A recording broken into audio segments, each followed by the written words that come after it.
Hi, I'm Kwesi Millington from CommunicateToCreate.com and welcome to the 5 Days of Daring Challenge. Now, if you're here, chances are it's because you need a push.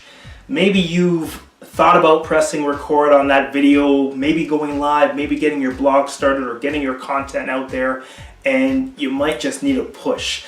I saw a clip from Will Smith. He went skydiving and he said that when you get up there, they count to 3 and they say 1, 2, and then they push you out of the plane because you need a push.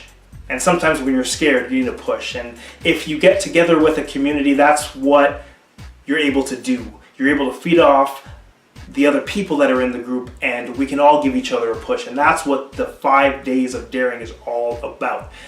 Maybe you think that your content is not worthy to be shared. And if you think that way, you're not alone. That imposter syndrome is everywhere. I've had it too, where I thought, are people going to listen to me? Are people going to trust what I have to say? You have to get over that. And in day 1, we're going to address that. And over the 5 days, you're going to get all the tools you need and get those challenges out of your system so that you can get your content out there to the world.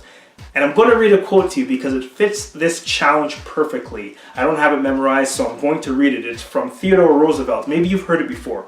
It was delivered in 1910, but it's a quote that still resonates and exists today. It is not the critic who counts, not the man who points out how the strong man stumbles or where the doer of deeds could have done better.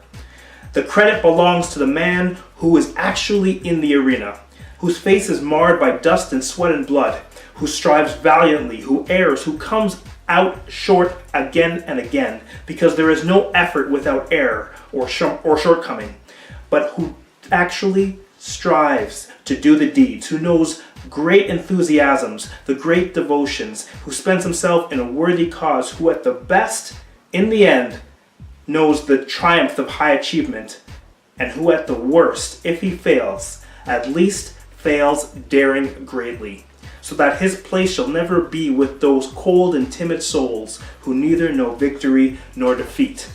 If you know who the author Brené Brown is, she wrote a book called Daring Greatly, and she got that quote. She has that quote in her book, and I love it. I'm going to end by reading a poem. It's a poem that I wrote with this 5 days of daring in mind.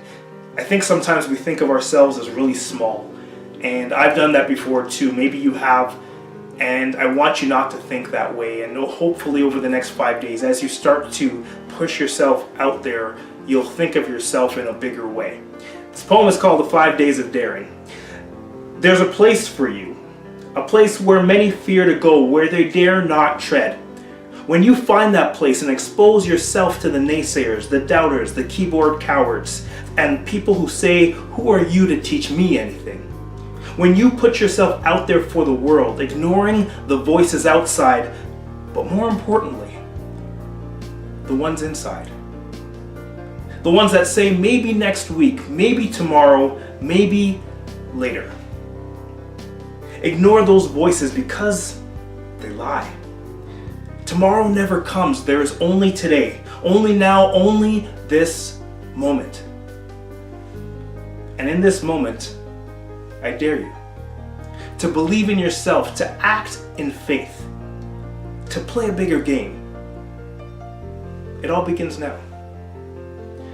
That's what I want to leave you with. We start Monday, and these challenges may seem small as we go into them, but just do them every day and start to think of yourself as playing a bigger role in this world, and I'll see you very soon.